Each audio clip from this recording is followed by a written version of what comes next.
Shalom teman-teman, selamat hari Minggu. Apa kabarnya hari ini? Di dalam Tuhan Yesus, kasih setianya menyertai kita selalu, sehingga kita dapat bertemu kembali di ibadah hari Minggu Persekutuan Teruna kali ini. Lagu-lagu yang akan kita nyanyikan terambil dari Kidung Muda-Mudi 163 dan Kidung Muda-Mudi 97. Bacaan Alkitab kita hari ini terambil dari Kisah Para Rasul pasal 19, ayat yang pertama sampai ayat yang ke-12. Silakan ditandai terlebih dahulu.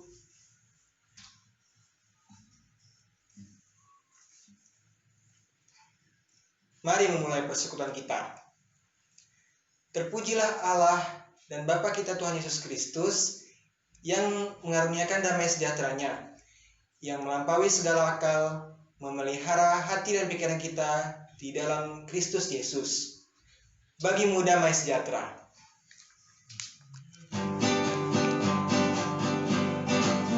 Bagimu damai sejahtera.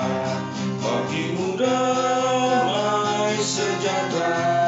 Bagimu damai sejahtera. Bagimu damai, damai dan sejahtera. Evenu Shalom Aleichem.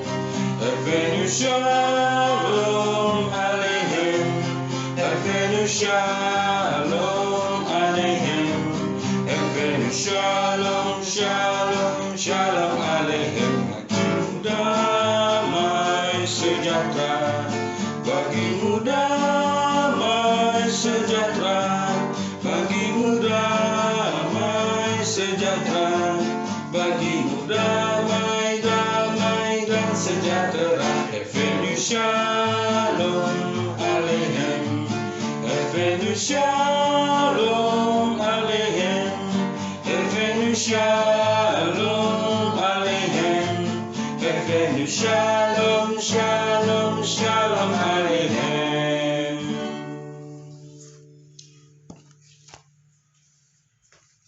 Mari kita bersatu di dalam doa. Tuhan Yesus, kami mengucap syukur atas cinta kasih-Mu kepada kami saat ini, sehingga kami dapat bertemu kembali secara daring untuk bersekutu bersama. Tuhan Yesus, kami percaya Engkau hadir di tengah-tengah kami. Kami mau memulai ibadah ini, kiranya Engkau senantiasa memberikan penyertaan dalam ibadah kami ini, sehingga kami bisa fokus untuk mengenal-Mu. Terima kasih Tuhan, hanya di dalam nama-Mu lah kami senantiasa berdoa. Amin. Teman-teman yang selalu dikasihi Tuhan di dalam Yesus Kristus, mari kita menerima firman Tuhan. Buka Alkitab dari Kisah Para Rasul pasal 19, ayat pertama sampai dengan ayat yang ke-12. Lembaga Alkitab Indonesia memberikan judul Paulus di Efesus. Mari kita baca bersama-sama. Ketika Apolos masih di Korintus, Paulus sudah menjelajah daerah-daerah pedalaman dan tiba di Efesus. Di situ didapatinya beberapa orang murid. Katanya kepada mereka, "Sudahkah kamu menerima Roh Kudus ketika kamu menjadi percaya?" Akan tetapi mereka menjawab dia, "Belum, bahkan kami belum pernah mendengar bahwa ada Roh Kudus." Lalu kata Paulus kepada mereka, "Kalau begitu dengan baptisan manakah kamu telah dibaptis?" Jawab mereka, "Dengan baptisan Yohanes."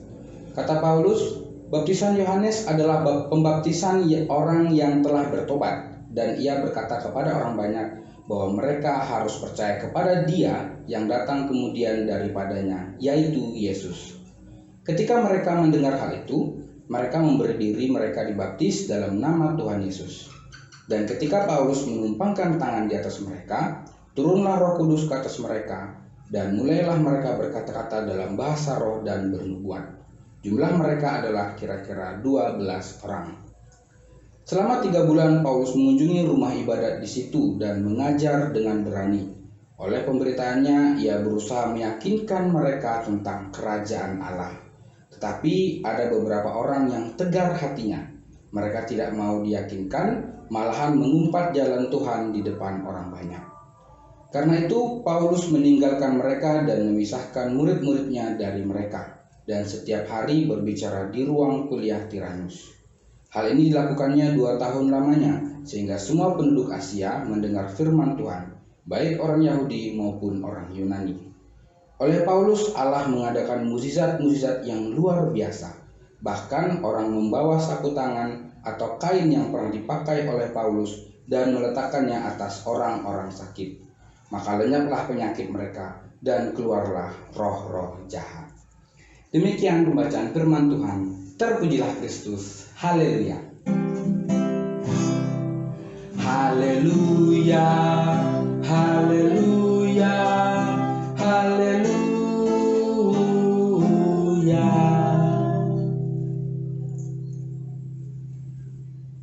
Teman-teman teruna yang selalu dikasihi Tuhan dalam Yesus Kristus, firman Tuhan kita dari Kisah Para Rasul pasal 19 ayat 1 sampai 12 ini sederhananya menceritakan tentang perjalanan pelayanan Rasul Paulus dalam memberitakan Injil Kristus di tengah jemaat Efesus.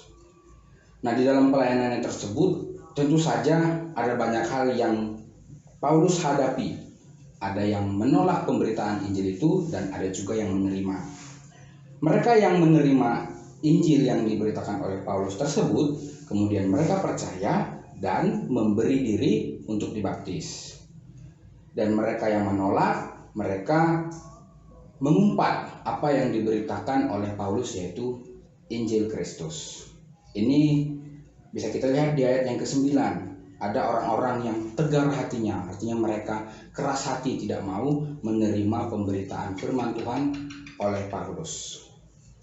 Tetapi teman-teman, Paulus tidak mempusingkan penolakan-penolakan itu. Dia tetap lanjut terus melayani karena dia tahu bahwa Roh Allah yang kudus yang menyertainya dan bekerja melalui dirinya. Allah membuat mukjizat melalui diri Paulus terhadap orang-orang di situ. Nah, pertanyaannya teman-teman, mengapa Paulus melakukan hal ini?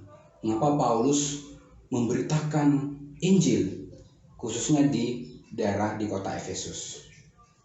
Paulus melakukannya teman-teman bukan supaya dia diterima oleh Allah, bukan supaya dia diberkati, supaya dia diselamatkan atau menerima kerajaan Allah di surga. Bukan. Tetapi teman-teman, Paulus melakukan ini karena dia sudah lebih dahulu mendengar berita yang luar biasa. Berita yang luar biasa apa? Yaitu adanya juru selamat bagi umat manusia. Juru selamat telah hadir ke dunia ini untuk menyelamatkan semua umat manusia dari belenggu dosa. Karena tidak ada satupun manusia yang dapat menyelamatkan dirinya sendiri dari belenggu dosa. Tetapi Yesus Kristus telah hadir ke dunia ini untuk menyelamatkan manusia. Karena dia begitu mengasihi manusia. Dan inilah yang diterima oleh Paulus. Dia begitu bersuka cita menerima kabar baik ini. Dia begitu bergembira sehingga dia memberitakannya, menceritakannya kepada orang-orang lain. Dia pergi ke kota Efesus, bahkan juga ke daerah-daerah lainnya, dia memberitakan Injil. Dan Allah selalu menyertai Paulus, memakainya menjadi saluran berkat untuk menyampaikan firman Tuhan kepada orang lain, agar semakin banyak orang yang percaya kepada Allah di dalam Yesus Kristus. Nah teman-teman, begitu juga dengan kita.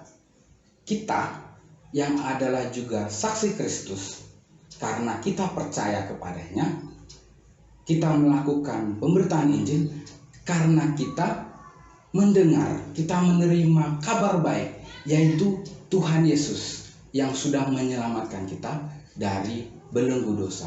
Bukan karena apa yang sudah kita lakukan, tapi karena dia begitu mengasihi kita. Ini adalah kabar yang begitu luar biasa, sesuatu yang dia berikan kepada kita secara cuma-cuma. Nah, teman-teman yang menerimanya dengan sukacita, inilah yang membuat teman-teman bersemangat seperti Paulus untuk menceritakannya kepada orang lain, kepada teman, kepada keluarga, kalau Tuhan Yesus itu begitu baik kepada umat manusia. Dan pengalaman-pengalaman teman-teman bersama Tuhan Yesus yang teman-teman alami ketika sudah semakin percaya dan semakin mengenal Tuhan di dalam Yesus Kristus, teman-teman ingin menceritakannya dengan sukacita kepada orang lain. Jadi menyampaikan pemberitaan Injil itu karena kita sudah lebih dahulu menerima firman Tuhan, menerima Injil itu, dan dengan sukacita menyampaikannya kepada orang lain. Seperti yang dilakukan oleh Paulus, bukan dengan bersungut-sungut. Nah, teman-teman, saat ini kita yang dengan mudahnya menerima firman Tuhan, menerima kabar baik itu, tahukah teman-teman, itu juga merupakan salah satu karya terbesar dari Allah untuk menyampaikan firman Tuhan itu hingga ke penjuru dunia. Melalui apa?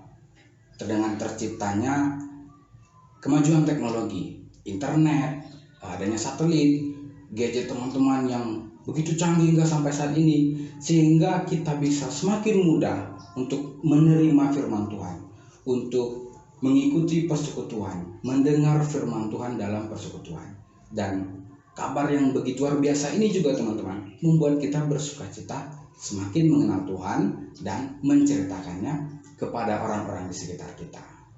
Dan Dia, Roh-Nya yang kudus yang hadir dalam diri kita, yang akan bekerja dalam diri kita, memenuhi pikiran kita, kita akan berbuat sesuai dengan apa yang Tuhan kehendaki melalui perkataan dan perbuatan kita, sehingga orang-orang di sekitar kita melihat, oh ternyata seperti itu ya orang Kristen yang percaya terhadap Tuhan Yesus, mereka begitu baik. Nah, orang-orang di sekitar kita yang melihat kita teman-teman juga akhirnya mendapatkan pengkabaran berita Injil itu melalui perkataan dan perbuatan kita, karena kita terlebih dahulu mengenal Tuhan dalam Yesus Kristus itu seperti Paulus. Selain cerita tentang Paulus teman-teman, di dalam Alkitab juga ada cerita tentang kisah perempuan Samaria yang bercerita berdiskusi dengan Tuhan Yesus di pinggir sumur. Nah, ini teman-teman bisa lihat kisahnya dalam Yohanes pasal yang keempat. Di sana bercerita tentang seorang perempuan Samaria yang akhirnya percaya ketika dia bertemu dengan Yesus Kristus. Seorang Samaria yang biasanya dia dijauhi oleh orang-orang, khususnya orang-orang Yahudi. Orang Samaria tidak menerima Injil, tidak percaya dengan Yesus Kristus. Tetapi Yesus secara pribadi mendatangi perempuan Samaria ini teman-teman. Dan dia mengajak perempuan ini untuk percaya kepadanya, untuk menerima air kehidupan yang kekal dari Yesus Kristus. Dan tahukah teman-teman apa yang terjadi setelahnya?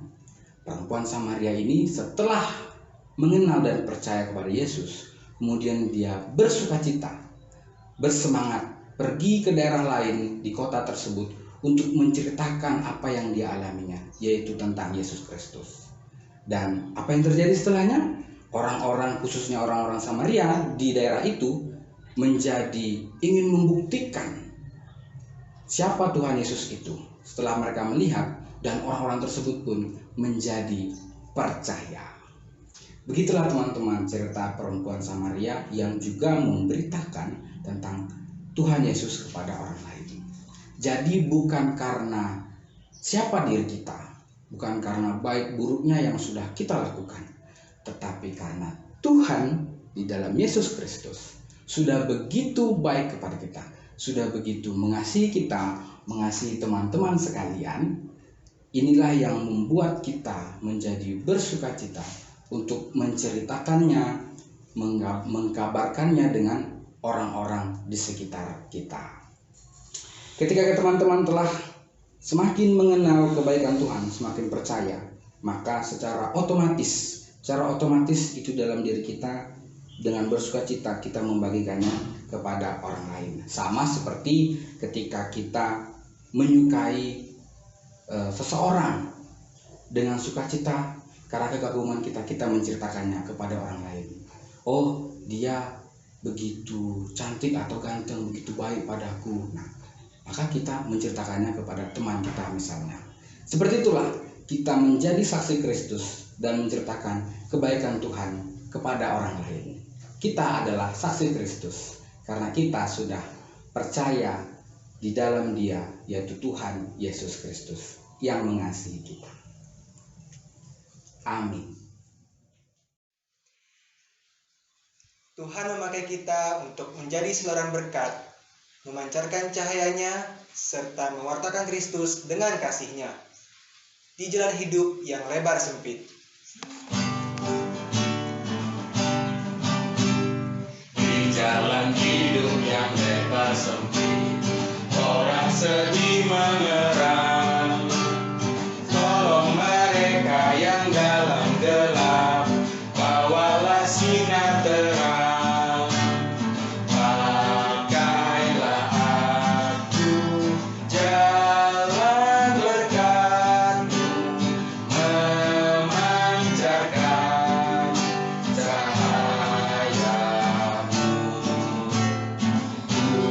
Buatlah aku saluran berkat bagi siapa yang risau benar. Wartakan Kristus dengan kasih-Nya, pengampunan-Nya penuh. Orang kan datang apabila engkau menjadi saksi teguh. Pakailah aku jalan berkat-Mu, memancarkan cahaya-Mu. Buatlah aku saluran berkat bagi siapa yang risau benar.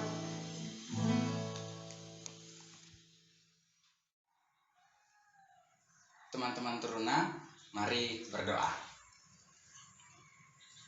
Tuhan Yesus yang baik, kami bersyukur Engkau sudah menyampaikan Injil hingga ke seluruh dunia melalui kemajuan teknologi. Kami bersyukur firman-Mu sudah sampai kepada kami dan kami menikmatinya dengan sukacita saat ini ya Tuhan. Kami sudah belajar bahwa Engkau begitu mengasihi kami dan kami yang telah mengenal kebaikan-Mu, Engkau buat bersukacita untuk menyampaikan, menceritakan kebaikan-Mu kepada orang-orang lain di sekitar kami ya Tuhan. Terima kasih untuk firman-Mu yang sudah Engkau berikan kepada kami. Ya Tuhan, saat ini kami masih menjalani masa adaptasi kebiasaan baru di tengah kondisi pandemi COVID-19 ini. Kami percaya Engkau yang memampukan kami untuk terus menjalaninya bersama orang-orang di sekitar kami, mengikuti protokol kesehatan, dan Engkaulah yang memampukan kami untuk tetap memiliki sukacita mengerjakan segala sesuatunya di rumah kami masing-masing dan berkomunikasi dengan orang lain di luar rumah kami, menjaga jarak, dan Engkau selalu memberikan kami hikmat untuk menjaga aktivitas kami, menjaga diri kami, segala sesuatu yang kami lakukan. Kami percaya Engkaulah yang memampukan kami. Ya Tuhan, kami menyerahkan juga pemerintah kami, bangsa Indonesia, ke dalam tangan pengasihan-Mu. Kami percaya Engkaulah yang memimpin dan memampukan pemerintahan kami untuk melewati masa-masa sulit di saat ini di tengah pandemi COVID-19 ini, sehingga bangsa kami bersama-sama bisa keluar dari kondisi yang sulit ini ya Tuhan, dan terus menikmati berkat-Mu di hari-hari yang akan datang. Terima kasih Tuhan Yesus, kami bersyukur juga untuk persekutuan yang sudah kami nikmati pada hari ini. Kami percaya berkat-Mu, kasih karunia dari Allah Bapa, Putra, dan Roh Kudus Engkau terus berikan kepada kami dari hari ini sampai selama-lamanya. Kami berdoa di dalam nama Yesus. Amin. Teman-teman, mari tetap patuhi protokol kesehatan dengan memakai masker, rajin cuci tangan, jaga jarak, dan hindari kerumunan. Titus 3 ayat 1 dan Roma 13 ayat 1 mengatakan, segala pemerintahan berasal dari Allah. Bagian kita adalah mengikuti protokol kesehatan imbauan dari pemerintah demi kebaikan kita bersama. Tuhan Yesus memberkati. Sampai jumpa minggu depan.